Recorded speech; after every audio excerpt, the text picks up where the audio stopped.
Both of Britain's main political parties supported the war in Iraq. Neither advocates an immediate pullout of coalition forces. As a result, much of the anger generated by the war has been harnessed by my guest today, the founder of the Respect Party.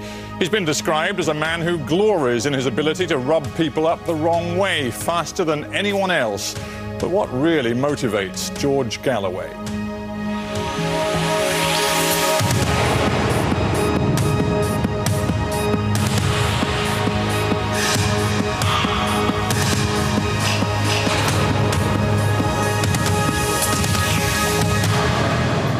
Geoge Galloway, welcome to Hard Talk. Thank you very much. You had more than 30 years inside the Labour Party, sitting on your own in the House of Commons for the Respect Party. That's not really where you want to be, is it? No, that's why I'm mainly on the streets. I'm mainly travelling around Britain, making theatre appearances, meeting appearances, leading demonstrations. And I have a national radio show 3 nights a week. And I do as much television as I can because, frankly, the parliament of poodles and pagers that we have now is very rarely worth being in. I will be there this week in the debate on Iraq, but for the most part I'm required to either vote for the Prime Minister's motion or David Cameron's amendment, and I seldom wish to vote for either. But I suppose my bigger point was that you took your career very seriously. You wanted to achieve things in politics, and you presumably wanted to reach a position of power. And now that's completely beyond you. Sure, but I'm now speaking for the majority in the country, and that's an unusual position for someone on the left like me. Well, obviously, that's arguable, but the point is you are isolated and you're nowhere near power. In fact, you're very isolated. Sure, but not many people would argue that the majority in Britain are not in my place, saying that the war on Iraq was both a crime and a blunder, saying that we ought to get out of here as quickly as we can. This is consensus now in the country, and of course around the world it's overwhelmingly so. But you're right. If you're asking me, would I rather have been sitting in Downing Street than sitting on the other side as a one-man parliamentary party? Of course the answer to that is yes. I'm not necessarily asking you that, but I am asking you whether you regret getting thrown out, chucked out of the Labour Party.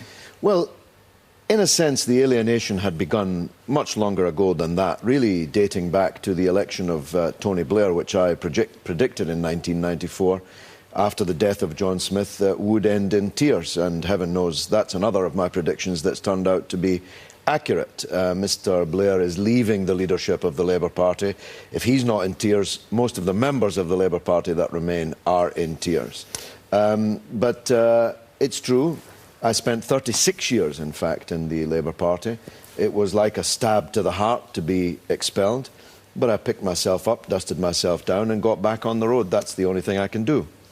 You set up this party, Respect, 2004, you founded it. Your website calls it a radical alternative to the rightward march of New Labour that will speak for millions.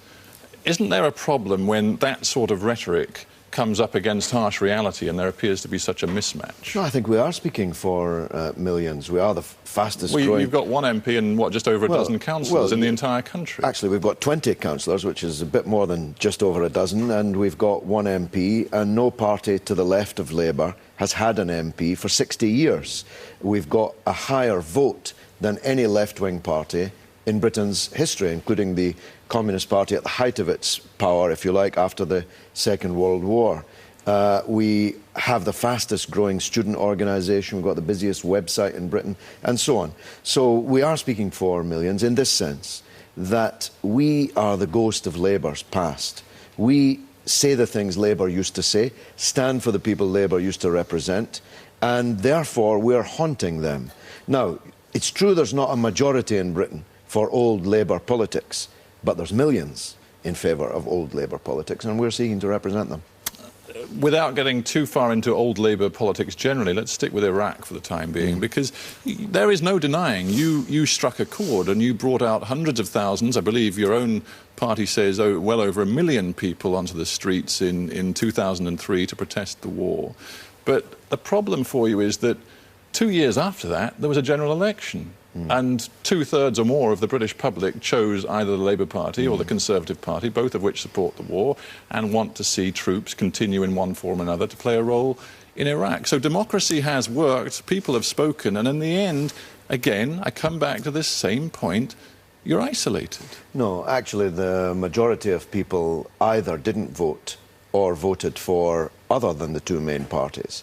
The growth of small parties, and above all, the growth of the none of the above party, has left Mr. Blair in Downing Street with the positive support of the smallest number of people in British history. 21% of the electorate voted for Mr. Blair, and he's lost half his members. He lost half his parliamentary majority, and he's leaving 3.5 years early under fire. So it's true we didn't stop the war. It's true we didn't knock the government out in the general election. But the Prime Minister's been knocked out.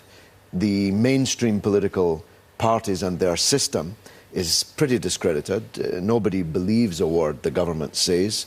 And nobody actually is terribly excited about the official opposition either. But what's your position? Of the same backside. What is your position on Iraq now? Because in the end, your party is defined first and foremost by Iraq. So what's your position now? If it is first and foremost by Iraq... Well, you wouldn't quarrel with that, would you? I kind of would, but if it is, we're not going out of business anytime soon, because the war in Iraq and the broader war that it has spread, the conflagration which it has spread in the world, isn't going out anytime soon. But in Iraq, are you pushing for troops out now? Of course, yesterday. The only thing the Iraqi people need now from Mr. Bush and Mr. Blair is the sight of the back of the heads of the armed forces they sent in there on a pack of lies, taller than the Tower of Babel itself.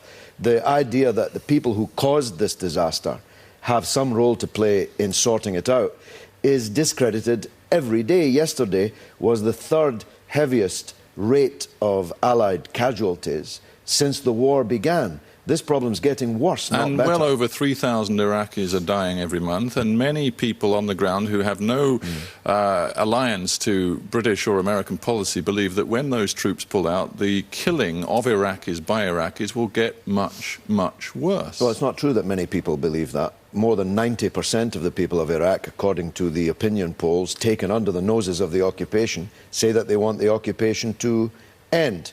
The puppet regime inside the Green Zone, which is the group that most journalists talk to and most ministers talk to, they definitely want the troops to stay, because they will hang from the lampposts as soon as the occupation forces leave.